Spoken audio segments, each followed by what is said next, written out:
Jean-Pierre Lematte, bonjour. Bonjour. Vous êtes un des initiateurs du Braise Impact. Est-ce que vous pouvez nous dire quelques mots, déjà en général, sur ce laboratoire d'idées, cette ONG, on ne sait plus très bien comment il faut le présenter.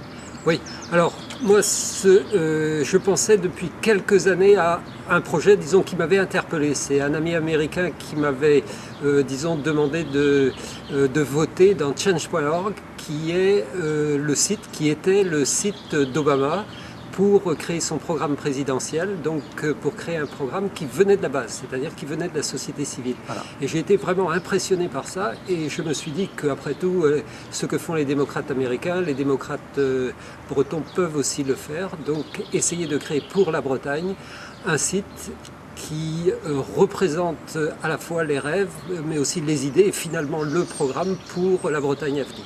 Sans pour autant être un mouvement politique.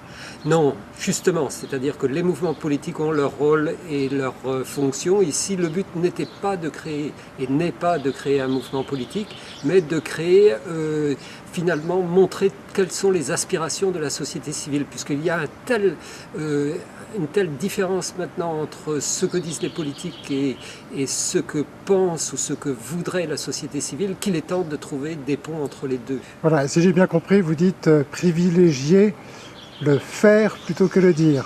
Oui, évidemment, c'est ça. C'est-à-dire que non seulement, alors cette idée de Change.org c'était la mienne, mais j'ai rencontré d'autres personnes qui avaient d'autres idées, et parmi ces autres idées, c'était non seulement d'avoir des revendications, mais aussi des projets pour la Bretagne.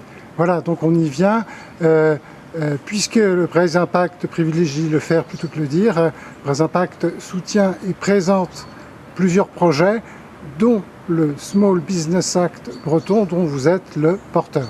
Oui, alors ce Small Business Act breton évidemment me tient à cœur puisque je suis chef d'entreprise d'une petite entreprise de haute technologie et je pense que la Bretagne a besoin de ça, c'est-à-dire que je trouve très dommage pour l'agriculture bretonne, enfin l'économie bretonne qui est une économie de proximité, une économie de réseau, de se voir souffler des marchés qui sont des marchés publics par les champions nationaux.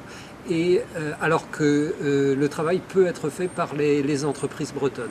Donc cette idée-là me tient à cœur. C'est d'ailleurs pas spécial à la Bretagne, c'est-à-dire ça a commencé aux États-Unis, c'est quelque chose que l'on réfléchit au niveau de l'Europe. Dans la région Bourgogne, ça a été mis en place et donc il s'agit de le mettre maintenant en place dans la région Bretagne.